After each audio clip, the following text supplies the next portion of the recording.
Bismillahirrahmanirrahim. Assalamualaikum warahmatullahi wabarakatuh. Di sini kami dari kelompok 8 akan mempresentasikan pengungkapan dan sarana interpretasi. Nah, kami dari kelompok 8 beranggotakan 3 orang. Yang pertama itu Reski Jamaika R, NIM 2017-100. Yang kedua, Roin Riyandi Sipah 2017-399. Dan yang ketiga itu Muhammad Ganang Satria 2000.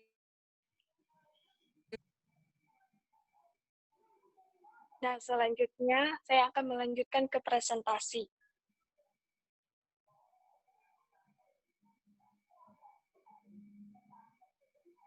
Nah, pengungkapan secara konseptual merupakan bagian integral dari pelaporan keuangan. Secara teknisi, pengungkapan merupakan langkah akhir dalam proses akuntansi, yaitu penyajian informasi dalam bentuk seperangkat menu segmen keuangan. Nah, fase pengidentifikasi lingkungan, informasi yang dipandang bermanfaat untuk mengambil keputusan investasi dan kredit sebagai berikut. Yang pertama itu segmen keuangan, yang kedua catatan atas segmen keuangan, yang ketiga informasi pelengkap, dan sarana pelaporan keuangan lain, dan yang terakhir informasi lain.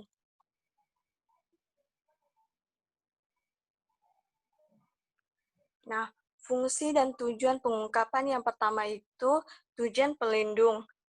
Nah, tujuan pelindung itu dilandasi alasan bahwa tidak semua pemakai informasi maupun memperoleh atau mengelola data, maka diperlukan pelindung. Dengan kata lain, tujuan ini menyebabkan tidak adanya manajemen yang kurang adil dan kurang terbuka. Nah, yang kedua itu tujuan informatif.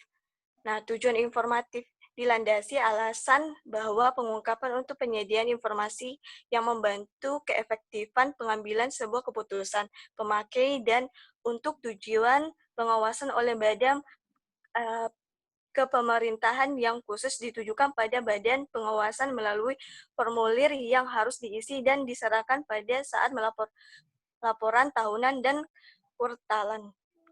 Dan yang ketiga itu tujuan kebutuhan khusus.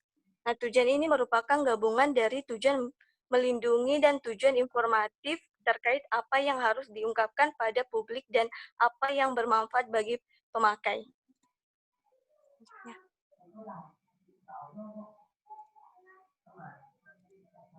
Nah, keluasan dan kerincian pengungkapan. Nah, keluasan dan kerincian pengungkapan ini membahas terkait seberapa banyak informasi yang harus diungkapkan disebutkan dengan tingkat pengungkapan. Nah, Evan mengidentifikasikan dibagi 3. Yang pertama itu tingkat memadai.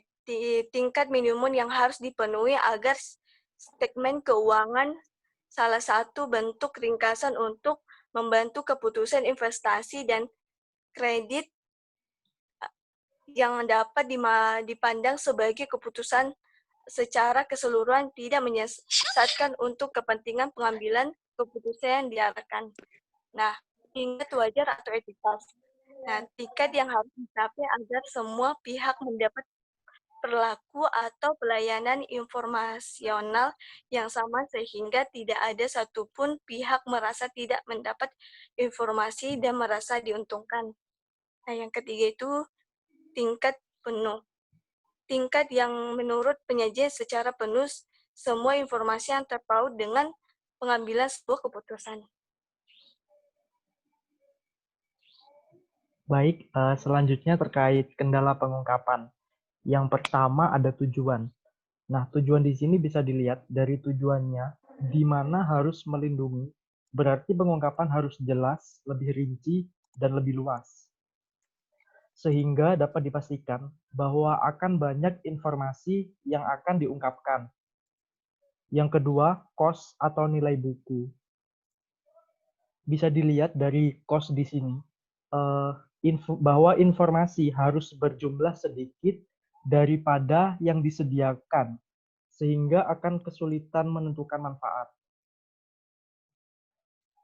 Yang ketiga, kelebihan informasi. penyediaan informasi yang melebihi kemampuan pemakai untuk mencernanya secara efektif, karena makin banyak informasi tidak selalu baik kalau pemakai tidak dapat mengolah dan memanfaatkan informasi tersebut. Yang keempat, keengganan manajemen. Pengungkapan informasi sangat berharga bagi perusahaan dalam usaha mengetahui kondisi persaingan. Maka karena itu, perusahaan enggan untuk mengungkapkan informasi privatnya. Yang kelima, pengungkapan wajib. Jadi pengungkapan wajib ini harus dipertimbangkan atas dasar apakah informasi yang sama sebenarnya dapat diperoleh dari pemakai atau dari sumber lain, baik secara online, yaitu melalui internet. Baik, selanjutnya pengungkapan sukarela. Pengungkapan sukarela di sini adalah pengungkapan yang dilakukan perusahaan di luar apa yang diwajibkan oleh standar akuntansi atau peraturan badan pengawas. Teori signaling melandasi pengungkapan sukarela ini.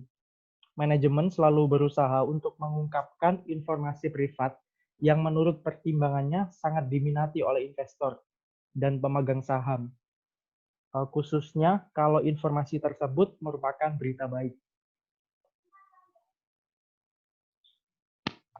Lanjut, selanjutnya regulasi pengungkapan. Dalam pengungkapan perlu adanya regulasi.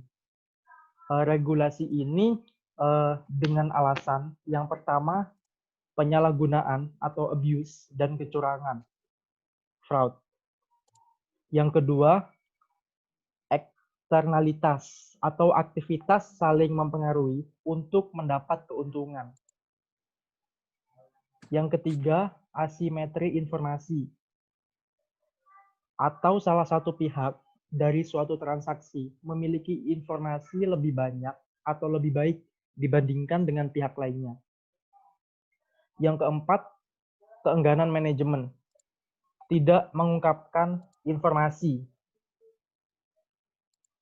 Baik, lanjut slide selanjutnya. Yang perlu diungkapkan, A. Penjelasan kualitatif, B. Perakiraan keuangan, C. Kebijakan akuntansi, D. Perubahan akuntansi, E. Peristiwa pasca pelaporan, dan F. Segmen usaha. Baik, lanjut. Baik, selanjutnya yaitu sarana interpretasi. Pengungkapan dapat dikatakan sebagai sarana interpretif dalam tataran praktis untuk menambah kebermanfaatan yang keberpautan informasi akuntansi yang disajikan melalui media statement keuangan.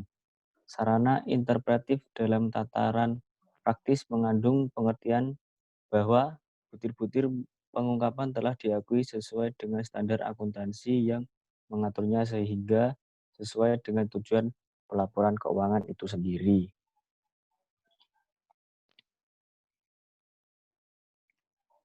Dan yang selanjutnya itu metode pengungkapan. Yang pertama, post statement keuangan. Yang kedua, catatan kaki atau footnotes. Yang ketiga, penjelasan dalam kurung. Yang keempat, istilah teknis. Yang kelima, lampiran. Keenam, komunikasi manajemen. Dan yang terakhir, catatan dalam laporan auditor.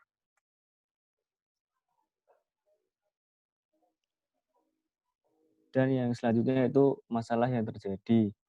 Menurut Patton dan Littlon 1970, terdapat beberapa permasalahan yang berkaitan dengan teori ini, yaitu nilai dan cost, revisi cost fasilitas fisis, pengurangan nilai buku fasilitas fisis, dan yang terakhir, konversi cost ke rupiah daya beli. Baik, terima kasih. Mungkin itu yang bisa kami sampaikan. Kurang lebihnya mohon maaf. Assalamualaikum warahmatullahi wabarakatuh.